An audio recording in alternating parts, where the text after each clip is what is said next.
and sisters, we are very much thankful to connect with you even on this day of resurrection, and we thank and praise God for all His mercies being ushered upon us since past week until now. సహోదరులందరూ కూడా దేవుని నామములో శుభాలు తెలియజేస్తున్నాం. గత వారం మొదలుకొని ఈ దినం వరకు కూడా దేవుడు తన కుమ్మరించిన కృపను బట్టి దేవుని కొన్నా తెలుస్తున్నాం. We are very much thankful to the Lord for keeping us in safe and sound condition, and we worship Him and we praise Him because He's given us another opportunity to spend some time around the Word before we start our worship on this day of resurrection. ఈ పునరుద్ధాన దినము మనం ఆరాధన ఆరంభించుకోకుండా దేవుడు మనల్ని ఎంతో క్షేమంగా భద్రతగా కాపాడుతూ చాలా చక్కటి పరిస్థితుల్లో ఉంచినందుకు దేవునికి వందనాలు చెల్లిస్తాం.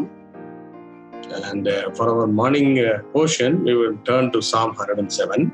మనం ఉదయకాల భాగం కొరకు 107వ కీర్తన చూసుకుందాం. Verses 1 and 2, we will read it together. మొదటి రెండు వచనాలు చదువుకుందాం కలిసి. Otherwise, one of us we will read and you can follow us in the Bible. నేను చదువుతాను, మన బైబిల్ చూడవలసి మనం చేస్తున్నాము. యెహోవా దయాళుడు, ఆయనకు కృతజ్ఞతాస్తుతులు చెల్లించుడి. ఆయన కృప నిత్యమండును. యెహోవా విమోచించిన వారు ఆ మాట పలుకుదురు గాక. విరోధుల చేతుల నుండి ఆయన విమోచించిన వారును. Shall we look to the Lord for His help and grace in prayer? మనము కృపా సహాయం కొరకు ప్రార్థన చేసుకుందాం. Our loving, gracious, eternal Heavenly Father, ప్రేమగల కృపగల నిత్యుడగు పరలోకపు తండ్రి, thank Thee and praise Thee for giving us this blessed opportunity in the glorious and mighty name of Lord Jesus Christ. We thank and praise Thee for making this arrangement possible through this technology. ప్రభువా, మరి ఒకసారి మాకు ఇచ్చిన ఈ సదుపాయం కొరకు, సాంకేతికత కొరకు, మీ సహాయం కొరకు యేసుక్రీస్తు వారి మహిమగల శక్తిగల నామంలో మీకు వందనాలు చెల్లిస్తున్నాం. We bring all these instruments and internet connection and electricity, everything under the sprinkling blood of Lord Jesus Christ.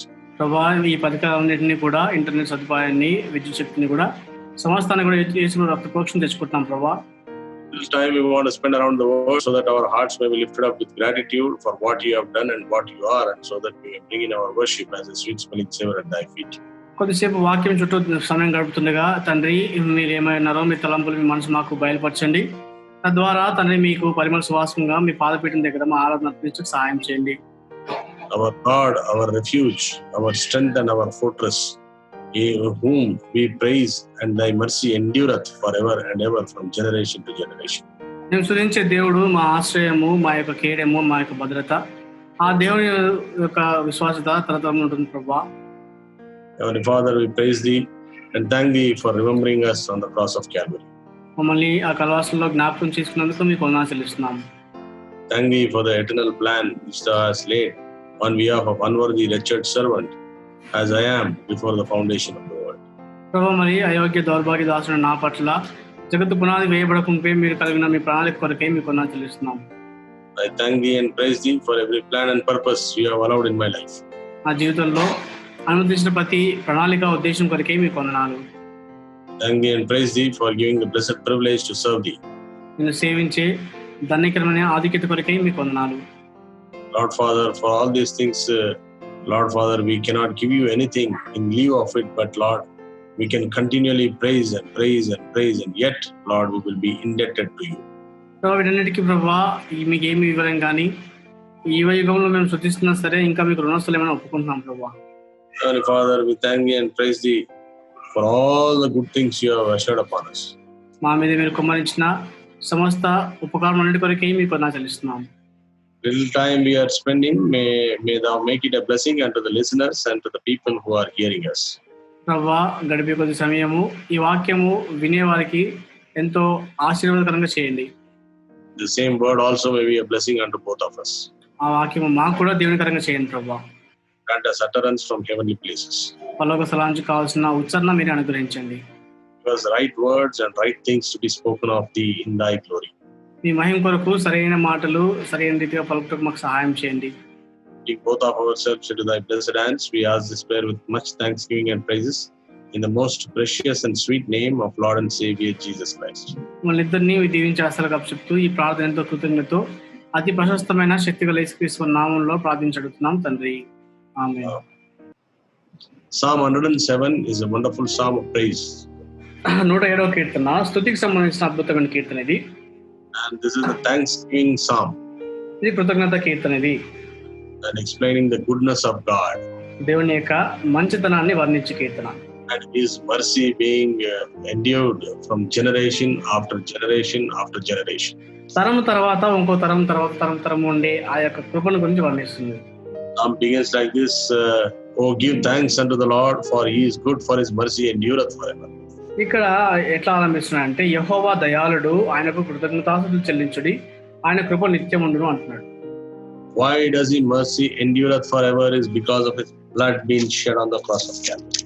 ఎందుకైనా కృప నిత్యం ఉంటుందంటే కలవాసులలో ఆయన చిందించిన రక్తాన్ని బట్టి.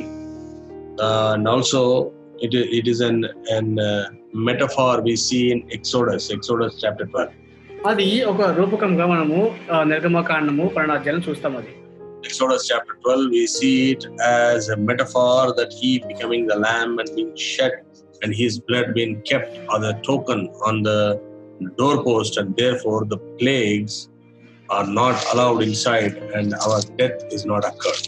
నిర్గమకాండం 12వ అధ్యాయంలో మనం చూస్తే ఉపమానంగా ఆయన గొర్రెపిల్లగా వధించబడిన తర్వాత ఆయన రక్తాన్ని ఆ ద్వారబంధముల మీద పూసినప్పుడు ఆ తెగుళ్ళు వేవి కూడా వారి గృహంలోకి ప్రవేశించడం మనం చూస్తూ వస్తాం. అక్కడ We have been told in Exodus chapter 12 and verse 13, the blood shall be of you for a token upon the house where ye are, and when I see the blood I will pass over you, and the plague shall not be upon you to destroy you when I smite the land of Egypt. 12వ అధ్యాయం 13వ వచనం నిర్గమకాండంలో మీరున్న ఇళ్ల మీద ఆ రక్తం మీకు గుర్తుగా ఉండును, నేను ఆ రక్తమును చూచి మిమ్మల్ని నశింపచేయక దాటిపోయేదను, నేను ఐగుప్తు దేశమును పాడు చేసిండగా మిమ్మల్ని సంహరించుటకు తెగులు మీ మీదికి రాదు.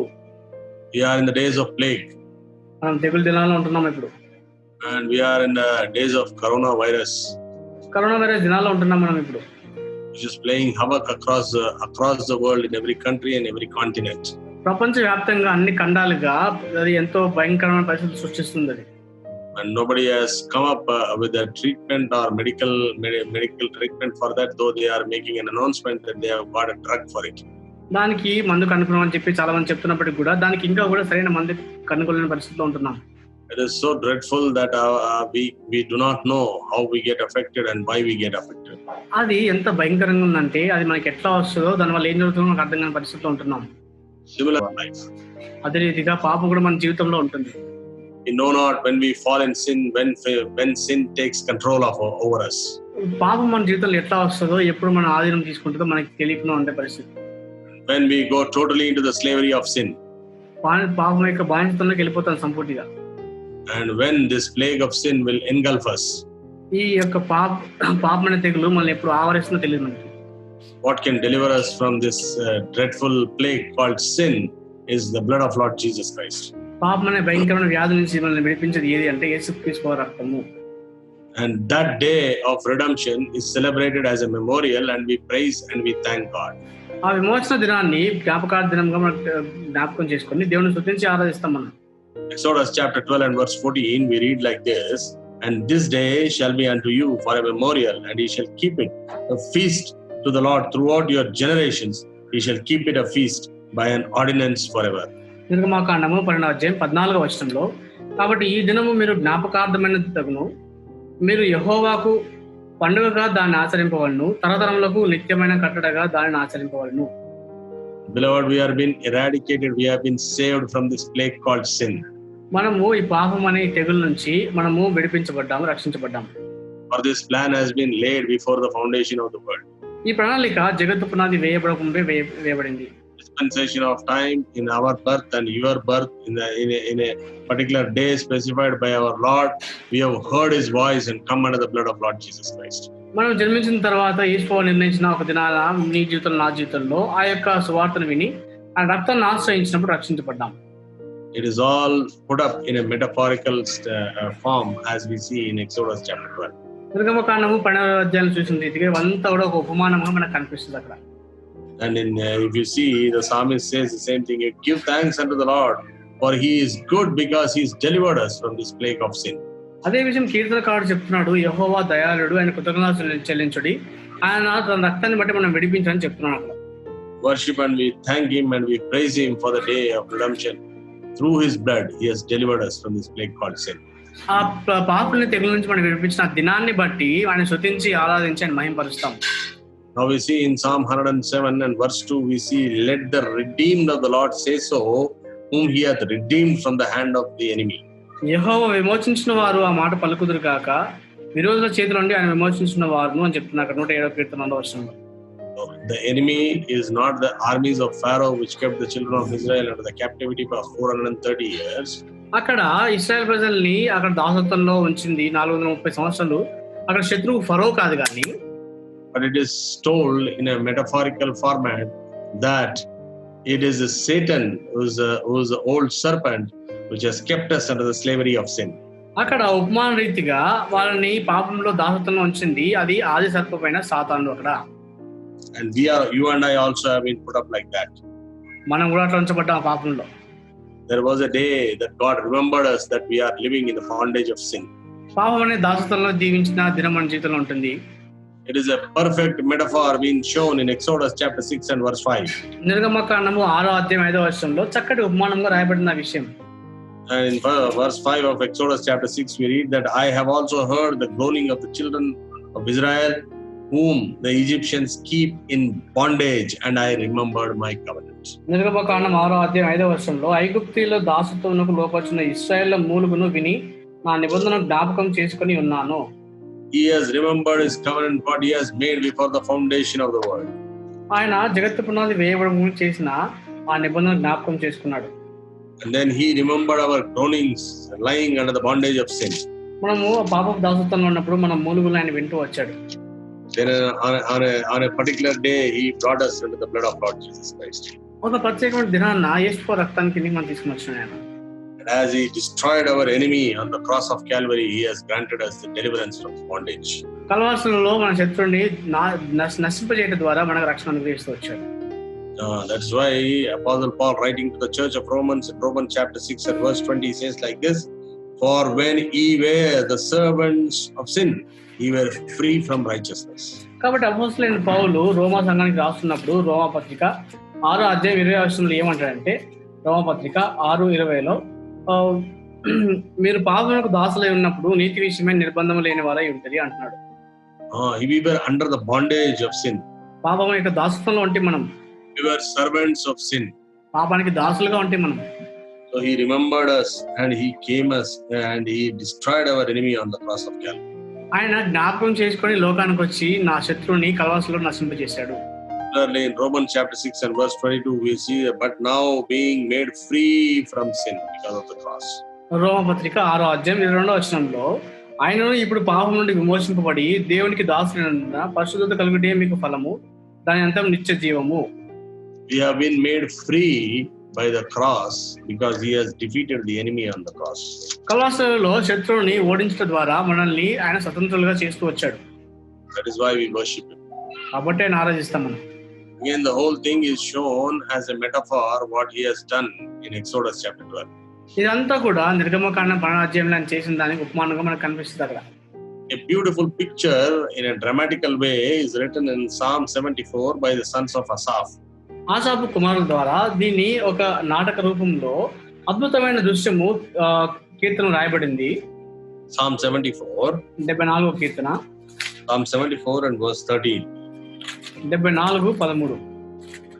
See 74:13 it says, thou didst divide the sea by thy strength, thou breakest the head of the dragon in the water.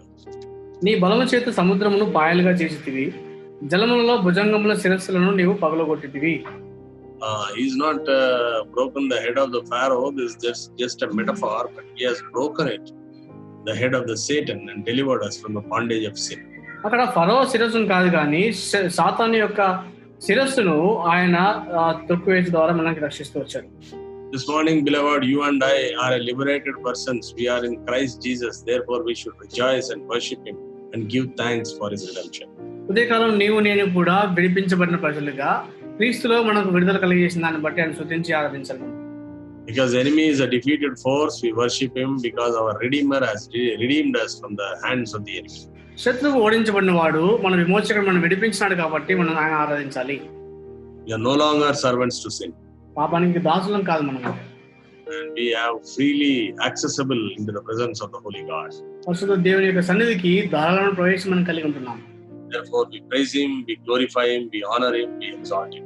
కాబట్టి స్తుతించి మహింపరిచి గణపరిచి హెచ్చిస్తాం ఆయన. That is why we praise Him. కాబట్టి ఆయన స్తుతిస్తాం మనం. Because He delivered us from the hand of the enemy. శత్రువు యొక్క చేతి నుంచి మనం విడిపించినాడు కాబట్టి. Enemies for us are formed as metaphorically in various forms in various places. మనకు కూడా పలు స్థలాల్లో పలు రూపాల్లో శత్రువులు ఉపమానానికి మనకు కనిపిస్తూ వస్తారు గుర్తులుగా. Enemies have many forms, and likewise our arch enemy Satan has got many forms of enemies been coming into our lives even after our being redeemed from the sin. శత్రువులు అంటే అనేక రూపాల్లో ఉంటారు. మన ప్రధాన శత్రువు అయిన ఆ సాతాను కూడా వారు వేరు వేరు రూపాల్లో మన జీవితానికి వస్తూ ఉంటాడు. To understand this properly, we need to turn to Genesis chapter 26. దీన్ని సరిగ్గా అర్థం చేసుకోవడం కొరకు ఆదికాండం 26వ అధ్యాయం చూద్దాం. Genesis chapter 26 and verse 15, we see Isaac, the son of Abraham, is digging the wells of water, and we see in verse 15, for all the wells which his father's servants have digged in the days of Abraham his father, the Philistines had stopped them, filled them with the earth. ఆదికాండం 26వ అధ్యాయం 15వ వచనంలో Abraham కుమారుడైన ఇస్సాకు గురించి రాయబడిన మాట ఏంటంటే, అతని తండ్రి అయిన అబ్రహాము దినములలో అతని తండ్రి దాసులు త్రవ్విన బావులన్నిటినీ ఫిలిస్తీన్లు మన్ను పోసి పూడ్చివేసిరి. Now we see the enemy in a different form by the name and style of Philistines. ఇక్కడ ఫిలిస్తీన్లు అనే రూపంలో ఇక్కడ మనం శత్రువుని చూస్తాం. ఇక్కడ what they are doing, ఏం చేస్తున్నారు వాళ్ళు? they are trying to fill the wells with the mud or the earth. ఆ యొక్క బావులన్నిటినీ కూడా మట్టితో ఆ యొక్క పూడ్చి వేస్తున్నారు వాళ్ళు. Now the well speaks of where water is found.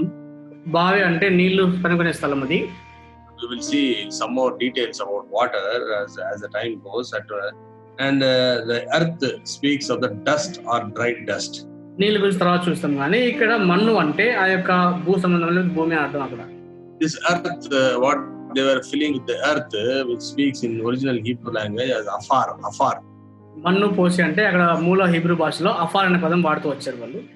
This afar is the same word used when Lord said that death will come to man and man will turn to dust in Genesis chapter 3 and verse 19. మన్ను పోసి అంటే ఆదికాండం 3వ అధ్యాయం 19వ వచనంలో రాయబడిన అదే మాటలో ఆ పదం వాడుతూ వచ్చారు. అది that signifies death. నువ్వు మన్నే కనుక మన్నైపోదు అని చెప్పిన అంటే మరణాన్ని సూచించే మాట అది. That means death, అంటే మరణం. So enemy always wants to fill our life with death. కాబట్టి శత్రువు ఎప్పుడు కూడా మన జీవితంలో మరణం తీసుకోవాలని ప్రయత్నం చేస్తుంటాడు.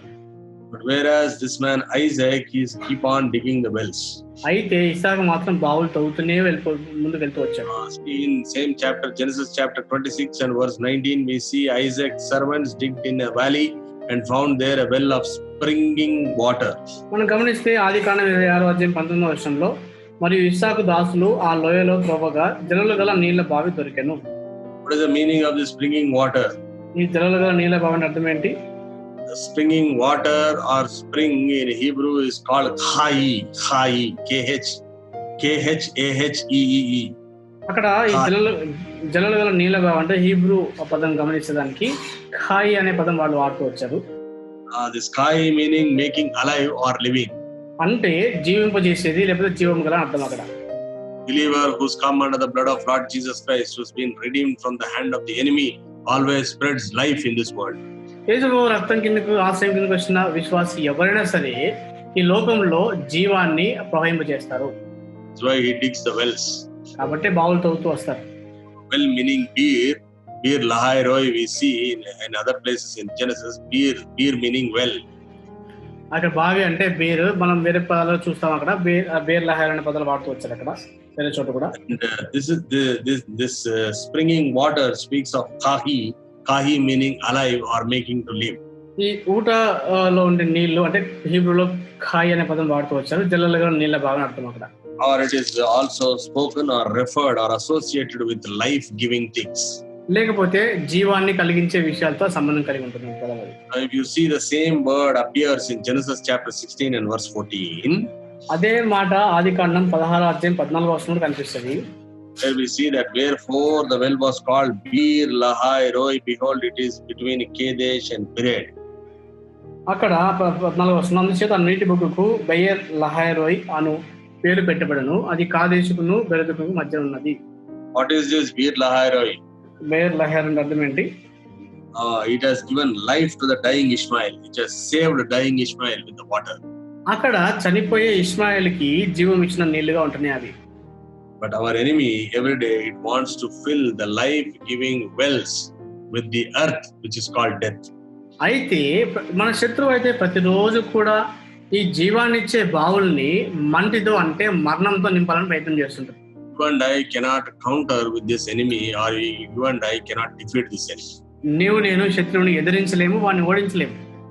But who has to defeat our enemy? మన శత్రువుని ఎవరు ఓడించాలి? Our Lord has to deliver this enemy. మన ప్రభువే శత్రువుని విడిపించాలి. Now we for the lack of time we are not reading the whole portion, but later on sometimes you can read 26th chapter of Genesis. You will find that it is our God who intimidated this enemy which was bringing death into the life of Isaac. మనం తర్వాత చదువుకోవచ్చు ఆదికాండం 26వ అధ్యాయంలో అక్కడ దేవుడే కల్పించుకొని ఇస్సాకు జీవితంలో మరణం తీసుకొచ్చే ఈ శత్రువు నుంచి తను ఎట్లా కాపాడుతూ వచ్చాడని చెప్పేసి. Whenever there is a death coming in the form of an enemy, it is our Lord who intimidates this enemy and delivers us and gives us life. కాబట్టి మన జీవితంలో కూడా ఎప్పుడైతే మరణము శత్రువు తీసుకురావాలని ప్రయత్నం చేస్తాడో దేవుడే కల్పించుకొని దాని నుంచి మనం తప్పించేవాడుగా ఉంటున్నాడు అక్కడ. That is what we see in Psalm 107 verse 2. అదే విషయము 107వ కీర్తన 2వ వచనం చూస్తాం మనం. అది the hand of the enemy he has redeemed us. శత్రువు యొక్క చేతి నుంచి మనం విమోచించాడు ఆయన. We have different enemies. In Exodus we have Pharaoh, the armies of Egypt, and in Genesis 26 we have the Philistines, and we have elsewhere we have some other form of enemy. మనకు అనేకమైన శత్రువులు ఉంటున్నారు. మనం గమనిస్తే నిర్గమకాండంలో ఫరో కనిపిస్తాడు అక్కడ, తర్వాత ఆదికాండం 26లో చూసినప్పుడు ఇస్సాకు జీవితంలో ఫిలిస్తీన్ కనిపిస్తారు. ఆ రీతిగా అనేక రూపాల్లో మన శత్రువులు ఉంటారు. And this Philistine in Genesis chapter 26 in verse 28 we read that our God intimidated him so that he came and made a covenant with him and he would never come and throw his mud again. అయితే ఫిలిస్తీన్ల విషయాన్ని గమనించినప్పుడు ఆదికాండం 26వ అధ్యాయం 28వ వచనంలో వారు నిశ్చయంగా యెహోవా నీకు తోడైండ్రో చూస్తాం కనుక మనకు అనగా మాకును నీకును మధ్యన ఒక ప్రమాణం ఉండవాలని, అంటే వాళ్ళు అక్కడ దేవుని హస్తం చూస్తూ వెళ్ళిపోతారు. And because of the hand of the Lord, believer, you and I need to cheer up today and worship our Lord, because however powerful may be our enemy who wants to fill our life with the death, but yet the enemy will be defeated by the hand of our Lord. కాబట్టి ప్రియ సహోదర సహోదరి, దేవుని యొక్క హస్తాన్ని బట్టి ఉదయకాలము శత్రువు మన జీవితాల్లో మరణము నింపాలని ఎంత ప్రయత్నం చేసినా సరే అసాధ్యపడదనే విషయం గుర్తించి నీవు నన్ను స్తుతించి ఆరాధించాలి. Our Lord who will deliver us from our enemies. మన శత్రువు నుంచి విడిపించే మన ప్రభువు. And the enemy is waiting to fill our life with death, will be intimidated and will be thrown away. అయితే మన జీవితాలని మరణంతో నింపాలనుకున్న శత్రువుని ఓడించి వాడిని తోలివేస్తాడు దేవుడు అక్కడ. Once again we turn to 1 Samuel chapter 17. We find here another Philistine who is intimidating the children of Israel. అక్కడ మన మొదటి సమూయేలు 17వ అధ్యాయంలో అక్కడ ఇంకొక ఫిలిస్తీయుడు శత్రువు కనిపిస్తాడు, ఇశ్రాయేల్ ప్రజల్ని భయపెట్టేవాడు. Samuel chapter 17, మొదటి సమూయేలు 17వ అధ్యాయము. You see verse 10, we find a Philistine said, I defy the armies of Israel this day, give me a man that we may fight together. అక్కడ 10వ వచనం చూస్తే అక్కడ ఈ దినమున నేను ఇశ్రాయేలు సైన్యమును తిరస్కరించున్నాను, ఒకరు నియమించిన ఎట్లా వాడును నేను పోట్లాడుదామని ఆ ఫిలిస్తీయుడు చెప్పుచూ వచ్చాను. Defy is not the right word, but in original language if you see in Hebrew it says charaf. అక్కడ హీబ్రూ భాషలో గమనిస్తే చరాఫ్ అనే పదం వాడుతూ వచ్చారు. Charaf meaning bringing reproach, అంటే అక్కడ నిందను తీసుకొచ్చేవాడు లేకపోతే విమర్శించేవాడు అర్థం. అక్కడ he is ridiculing the armies of the Israel, the armies of the living God. అక్కడ జీవం గల దేవుని సైన్యాన్ని తిరస్కరిస్తున్న వ్యక్తి. In other words, he wants to ridicule or he wants to bring reproach to the name of God. అంటే దేవుని నామానికే అవమానం లేకపోతే తిరస్కరిస్తున్న దేవుని నామాన్ని అక్కడ చెప్పాలంటే. This is the work of our enemy in our day to day life. కాబట్టి మన అనుదిన జీవితంలో శత్రువు కార్యం అట్లా ఉంటుంది మనకి.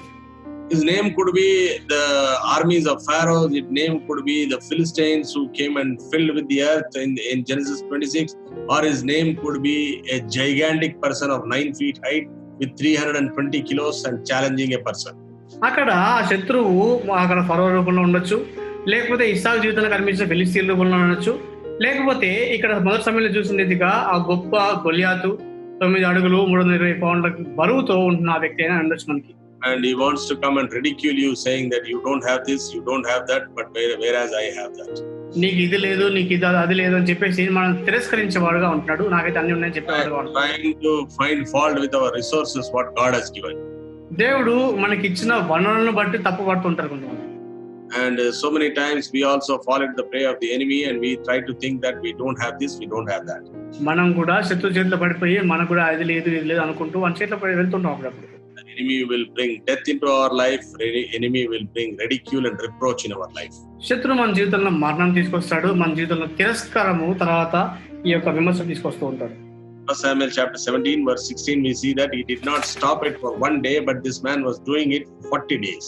మొదటి సమయాలు 17-16 ఒక్క దినంతో ఆగిపోలేదు కానీ 40 దినాలు చేస్తూ వచ్చాడు.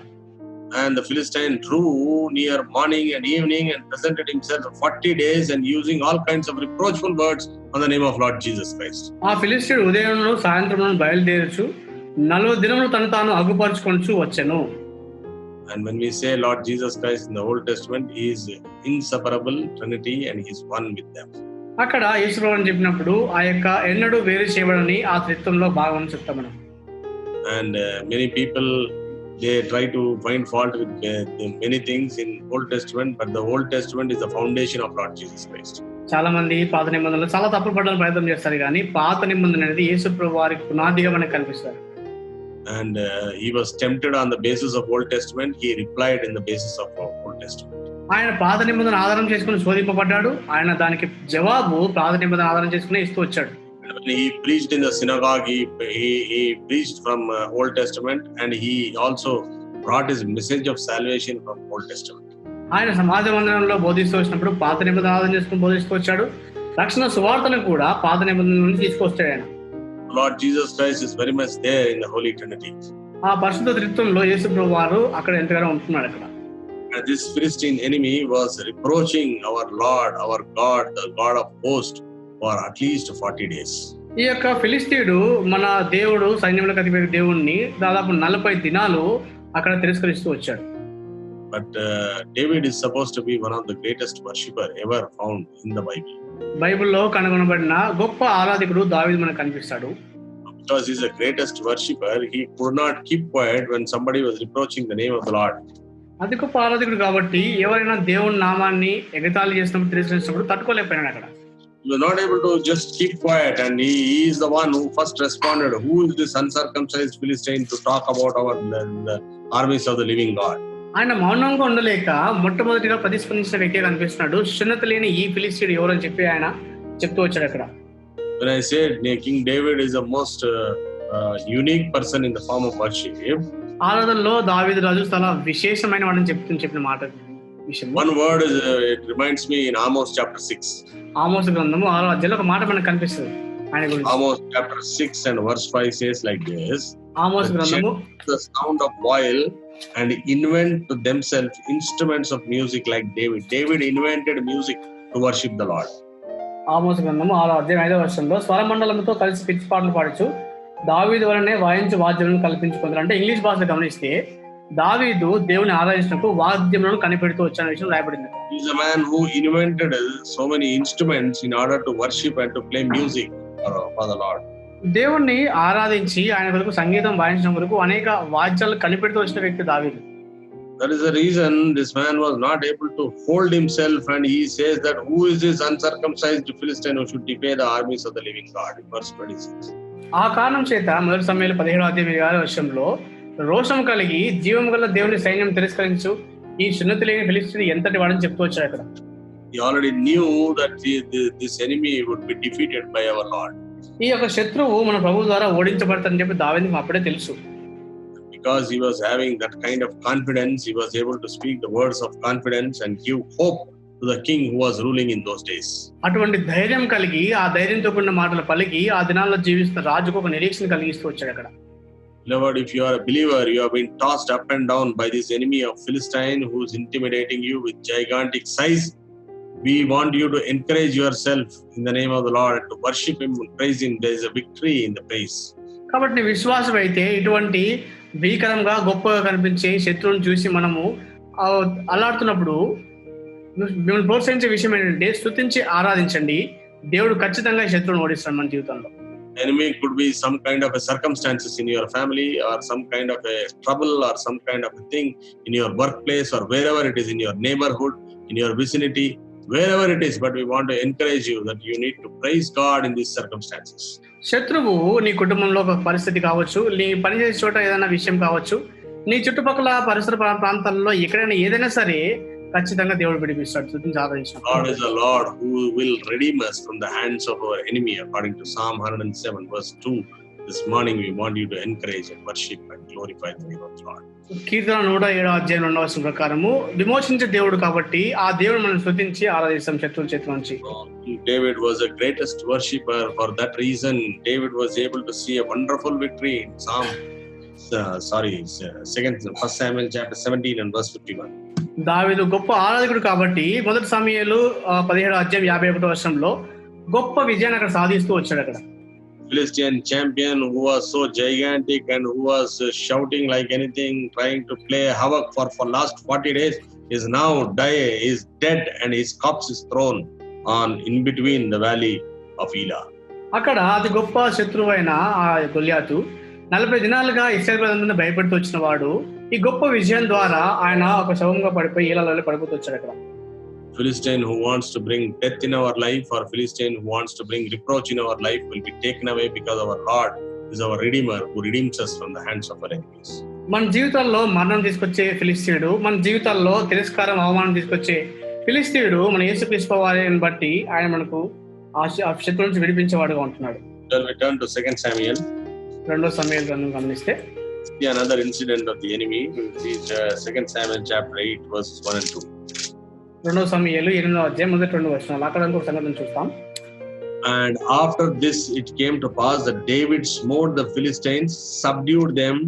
David took Beth-gommah out of the hands of Philistine and smote Moab, measured them with the line, casting them down to the ground, even with 2 lines measured up to measured he to put to death, and with 1 full line to keep alive. And so Moabites became David's servants and brought gifts. 8వ అధ్యాయం 1-2 వచనాలు. దావీదు ఫిలిస్తీయులను ఓడించి లోపర్చుకొని వారి వశంలో నుండి మెతగమ్మాను పట్టుకొనెను. మరియు అతడు మోయాబీలను ఓడించి పట్టుబడిన వారిని నేల పొడుగున పండజేసి తాడుతో కొలిచి 2 తాడుల పొడుగునున్న వారు చావాలననియు 1 తాడు పొడుగునున్న వారు బ్రతకవచ్చుననియు నిర్ణయించను. అంతటా మోయాబీలు దావీదునకు దాసులై కప్పము చెల్లించుచుండెది. Beloved, whatever may be dreadful your enemies, however may be your lost territory, everything God will grant it to you, and He will subdue your enemies at your feet. నీ శత్రువు ఎంత భయంకరంగా భీకరంగా ఉన్నా సరే, నువ్వు పోగొట్టుకున్న భాగము ఎంత పెద్దగా ఉన్నా సరే, దేవుడు దాని అంతటినీ కూడా నీ ఆధీనంలోకి నీ వశంలో తీసుకొచ్చే దేవుడుగా ఉంటున్నాడు. The only thing, or it's another thing, that we do not trust Him in the right time, and we do not praise Him, and we are falling short of victory. మనము విజయం ఎందుకు సాధించలేకపోతున్నాం అంటే ఆయన నమ్మాల్సిన సమయంలో నమ్మక మనము ఆ విజయం సాధించలేకపోతున్నాం. He will deliver us from the hands of the enemy. శత్రు యొక్క హస్తం నుంచి మనల్ని విడిపించువాడు ఆయన. Not only our enemies here and there and physical enemies, but our main arch enemy is going to throw him into the burning lake of fire one day. Revelation chapter 20 and verse 10. మనకు అక్కడక్కడ కనిపించే తారసపడే భౌతికమైన శత్రువులు మాత్రమే కాకుండా ఒకదినము మన ప్రధాన శత్రువు అయిన ఆ యొక్క సాతాన్ని కూడా, లూసిఫర్ని కూడా ఆయన ప్రకటన గ్రంథము 20 అధ్యాయంలో చెప్పబడిన రీతిగా ఆయన అగ్నిగణంలో పడవేయబోతున్నాడు. We see that the unholy trinity which exists there has already been thrown there. Like see in verse 10 it says, devil that deceived them was cast into the lake of fire and brimstone, where the beast and false prophet, these are the 2 associates of devil. అక్కడ 20వ అధ్యాయం 10వ వచనంలో వారిని మోసపరిచిన అపవాది అగ్ని గంధకముల గల గుండంలో పడవేయబడను. అచ్చట ఆ క్రూర మృగమును అబద్ధ ప్రవక్తయు ఉన్నారు, వారు యుగయుగములు రాత్రింబగళ్ళు బాధింపబడదు. ఈ యొక్క గమనిస్తే అపవిత్రమైన ఆ త్రిత్వంలో ఇద్దరు ఇక్కడ మనకు కనిపిస్తారు. ఇక్కడ అబద్ధ ప్రవక్త, తర్వాత ఆ మృగం కనిపిస్తుంది. The whole unholy trinity is being tormented in the hellfire for day and night forever and ever. ఆ అపరిశుద్ధమైన త్రిత్వం అంతా కూడా ఆ నరకములో యుగ యుగములు రాత్రింబగళ్ళు బాధించబడుతూనే ఉంటారు. ఇంకా Lord, that's the coming victory for you and me. నీకు నాకు రాబోయే గొప్ప విజయం అది. That's a promise from our Lord, our God, who has already defeated and begun the process of victory on the cross of Calvary. కల్వారిలో శత్రువును ఓడించి ఆ యొక్క ప్రక్రియను ఆరంభించిన దేవుని యొక్క కార్యం అట్లా ఉంటుంది. And the same thing has been depicted by the psalmist in Psalm 106. అదే విషయము కీర్తనకారుడు 106వ కీర్తనలో దాని గురించి రాస్తూ వచ్చాడు. Psalm 106 verse 46 and 47 please. 106, 46, 47 వచనాలు. 47 and 48. 47 48. క్షమించండి, 47, 48 వచనాలు. Save us, O Lord, our God, and gather us from among the heathen to give thanks unto the holy name and to triumph in thy praise. Blessed be the Lord God of Israel from everlasting to everlasting, and let all the people say Amen. Praise ye the Lord. యెహోవా మా దేవా మమ్మల్ని రక్షింపము, మేము నీ పరిశుద్ధ నామమునకు కృతజ్ఞతాస్తుతులు చెల్లించినట్లును నిన్ను స్తుతించుచు మేము అతిశయించినట్లును అన్ని జనుల నుండి మమ్మల్ని పోగు చేయము. ఇశ్రాయేలు దేవుడైన యెహోవా యుగములన్నిటను స్తుతినందును గాక. ప్రజలందరూ ఆమేన్ అందరు గాక. యెహోవాను స్తుతించుడి.